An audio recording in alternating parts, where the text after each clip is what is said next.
భోగాపురంలో నిర్మాణమైన అల్లూరు సీతారామరాజు అంతర్జాతీయ విమానాశ్రయ ప్రారంభ నేపథ్యంలో అధికార విపక్షాల మధ్య క్రెడిట్ ఫైట్ జరుగుతోంది. తెలుగులో చెప్పాలంటే, అందరికీ అర్థమయ్యేలా చెప్పాలంటే, ఆ ఘనత మాదంటే మాదంటూ గోలగోల చేస్తున్నారు. ఇంతకీ భోగాపురం ఎయిర్పోర్ట్ ప్రతిపాదన ఎవరిది? ఎప్పుడు శంకుస్థాపన చేశారు? ఎవరు అనుమతులు తెచ్చారు? ఎవరు భూసేకరణ చేశారు? ఎవరి హయాంలో పనులు జరిగాయి? ఉత్తరాంధ్ర వాసులకు కల్పవృక్షం లాంటి ప్రాజెక్టును సాకారం చేసింది ఎవరు? వీటిపైనే నేను ఈరోజు క్లారిటీ ఇవ్వాలనుకుంటున్నాను. అధికారిక రికార్డుల ప్రకారం ఈ ప్రాజెక్ట్ నిర్మాణ ఘనత ఏ ఒక్క పార్టీకో ఏ ఒక్క ప్రభుత్వానికో దక్కదు. 3 దశల్లో 2 ప్రభుత్వాల హయాంలో ముందుకు సాగిన ప్రాజెక్ట్ ఇది. భోగాపురం ఎయిర్పోర్ట్ నిర్మాణాన్ని 3 దశలుగా మనం విభజిస్తే, మొదటి దశలో ప్రాజెక్టుకు రూపకల్పన జరిగింది. ఇది 2014-19 మధ్య సాగింది. అంటే టీడీపీ ప్రభుత్వంలో అంకురార్పణ చేశారు.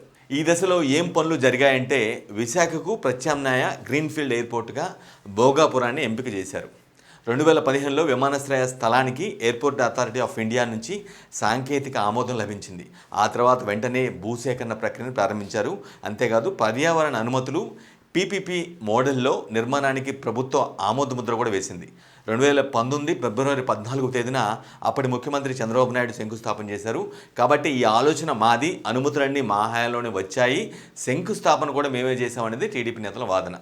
ఇక భోగాపురం ఎయిర్పోర్ట్ నిర్మాణానికి సంబంధించి 2వ దశ విషయానికి వచ్చినట్లయితే, 2019 నుంచి 2024 మధ్య జరిగింది. అంటే వైసీపీ ప్రభుత్వ హయాంలో 2వ దశ పనులు జరిగాయి. ప్రభుత్వం మారిన తర్వాత ప్రాజెక్టు కొంతకాలం నెమ్మదించిన ఆ తర్వాత కీలక నిర్ణయాలు తీసుకున్నారు. వైసీపీ హయాంలోనే భూసేకరణ పెద్ద ఎత్తున చేశారు. నిర్మాణ సంస్థ జీఎంఆర్తో అమలు ఒప్పందాలు కూడా ముందుకెళ్ళాయి. గతంలో జరిగిన శంకుస్థాపన కాదని 2023 మే 3వ తేదీన మళ్ళీ అప్పటి సీఎం వై జగన్మోహన్ రెడ్డి శంకుస్థాపన చేశారు. 2023 చివరిలో ఎల్ఎన్టీ ద్వారా ప్రధాన నిర్మాణ పనులు ప్రారంభమయ్యాయి. రన్వే టెర్మినల్, ఇతర సివిల్ నిర్మాణాలు వేగంగా సాగాయి. ఈ నేపథ్యంలో వైసీపీ చెప్పే వాదన ఏంటంటే, టీడీపీ ప్రభుత్వ హయాంలో కేవలం ప్రాజెక్టు పేపర్లపైనే ఉంది, దాన్ని మేము నేలపైకి తీసుకొచ్చామని, నిర్మాణం మొత్తం తమ హయాంలోనే జరిగిందని వైసీపీ చాలా బలంగా చెబుతుంది. ఇక ప్రాజెక్ట్ నిర్మాణానికి సంబంధించి 3వ దశ విషయానికి వచ్చినట్లయితే, ఇదంతా 2024లో కూటమి ప్రభుత్వ హయాంలో జరిగింది. 2024లో వైసీపీ ప్రభుత్వం దిగిపోయిన తర్వాత కూటమి ప్రభుత్వం కొలువుదీరింది.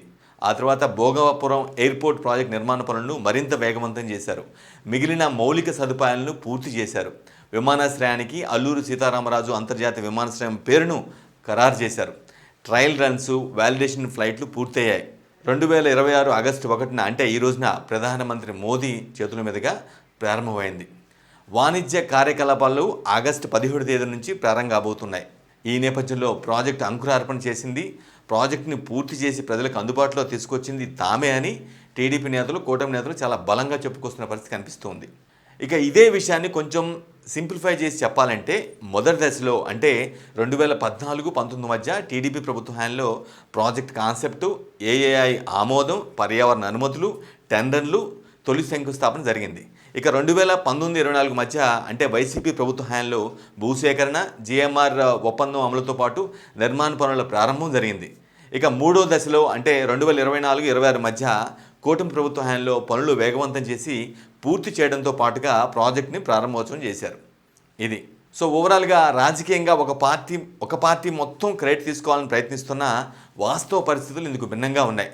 ప్రాజెక్టుకు బీజం వేసింది టీడీపీ ప్రభుత్వం, భూసేకరణ, నిర్మాణ ప్రారంభాన్ని ముందుకు నడిపించింది వైసీపీ ప్రభుత్వం, నిర్మాణాన్ని పూర్తి చేసి ప్రజలకు అందుబాటులో తెచ్చింది కూటమి ప్రభుత్వం.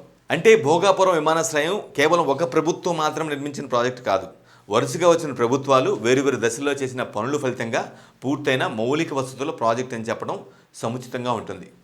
అంకురార్పణ చేసి అనుమతులు తెచ్చి ఎయిర్పోర్ట్ను అందుబాటులో తెచ్చారు కాబట్టి టీడీపీకి ఆ క్రెడిట్ కొంచెం ఎక్కువగా ఉండే అవకాశం ఉండొచ్చు అనే భావన ఉంటుంది.